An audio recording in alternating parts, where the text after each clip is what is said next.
Hello and welcome guys. Meron na naman tayong i-unbox. Pero bago ang lahat, iniimbitahan ko kayo mag-subscribe, mag-like at mag-share.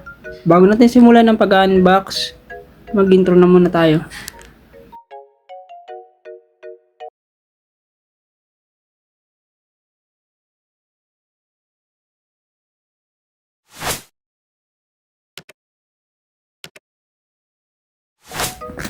So, ito guys, yung i-unbox natin guys. Bagong items na naman from TikTok shop. So, tingnan natin yung quality kung maganda. So, simulan na natin mag-unbox.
Yun guys, mag-unbox ulit tayo nito. 4 na items to guys. Dumating na yung 3.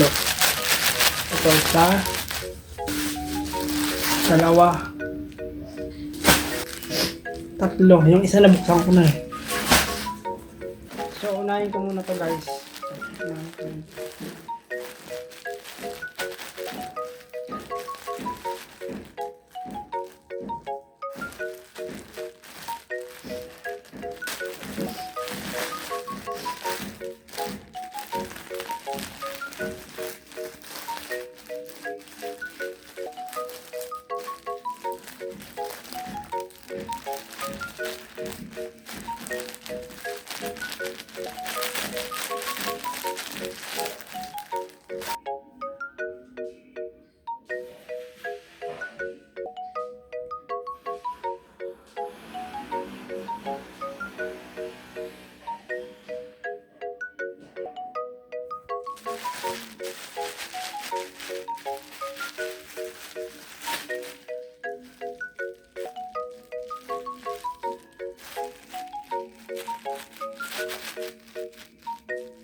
Bibili ako ng request.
Isama ko na guys yung part na kumain kami ng lunch. Ang lunch namin dito is Jollibee, yun. Bumili yung kapatid ko ng Jollibee, yung fried chicken tsaka french fries. Burger, may pang merienda pa. Oh, saan ka pa nun? Hindi na rin lugi. Naka-free merienda na rin. Paminsan-minsan lang naman yan. Hindi ko nga in-expect na bibili yung kapatid ko eh. So ito, sinama ko na lang dito para isang edit na lang at hindi na ako mag-edit ng pangalawang beses pa. Ayan, lagay tayo ng ketchup. Konting ketchup lang naman yung nilagay ko, hindi naman madami. Pero every time na lumalagay ako ng ketchup, pinatake ako ng acidic ko guys. Kaya susunod din ako maglalagay ng ketchup. Hayaan ko na lang na walang ketchup yung ano ko, kinakain ko. So ayun, pasensya na nga pala guys sa pag-video kasi hindi nyo ako masyadong kita. Dahil maliit lang yung ginagamit nating patungan ng cellphone.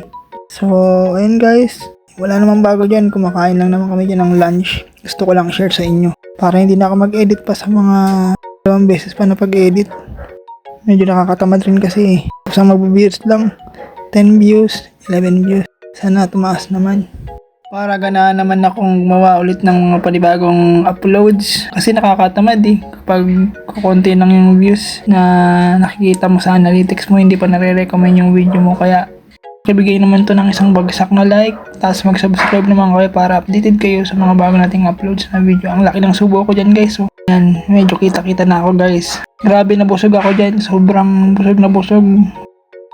First time kong kumain ng marami, nakadalawang sandok ng kanin. Yung pangalawang sandok ko ng kanin, hindi ko na nga naubos dahil sobrang busog na ako. Atakihin na naman tayo ng acid reflux. Ayoko na guys. Pansin ko lately kapag nasasobrahan ako sa pagsusuka, naminipis yung ko dito, yung nasa baba, yung sa may bituka guys. Kaya doble ingat talaga ang kailangan guys.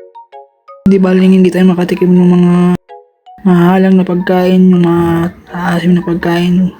Basta maging healthy lang tayo at maging mabuti lang yung ating kalusugan. Okay na yun guys. Sapat na yun.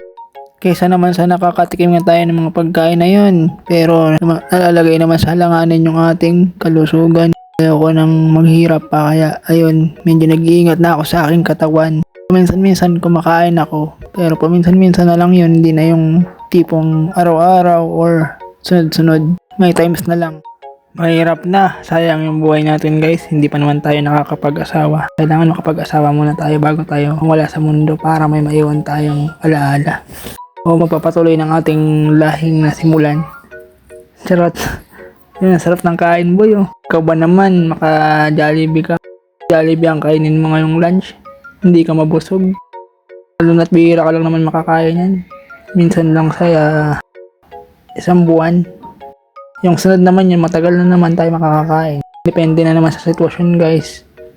Kapag meron, hala sige fight. Kapag wala, edi pasensya na muna.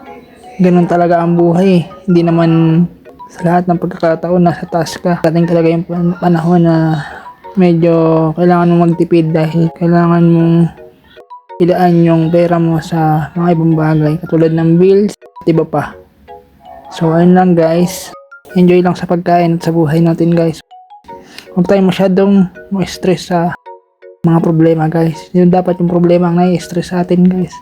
Magpakatatag lang tayo guys at manalangin sa Panginoon para kahit paano maibsan yung paghihirap na nararamdaman natin. Ganun lang ating gawin sa araw-araw. Mamalaya mo na lang. Meron palang magandang plano ang Panginoon para sa inyo, di ba? Ang sarap ng fried chicken guys. Maulam pa namin yan ng hanggang gabi, hanggang kinabukasan ng tanghali. Ganyan kami magtipid dito guys. Sobrang mahal kasi ng mga bilihin dito guys compare sa probinsya.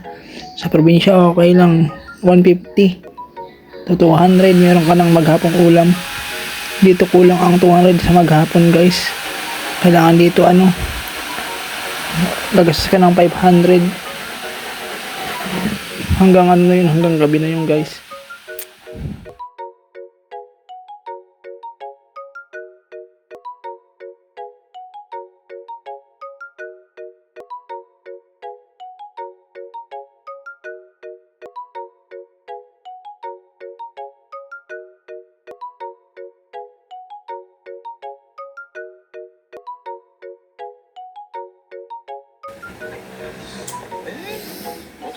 Kaya ako tinidor to. Yung lang, yung plastic lang na tinidor. Para hindi ito magkalat.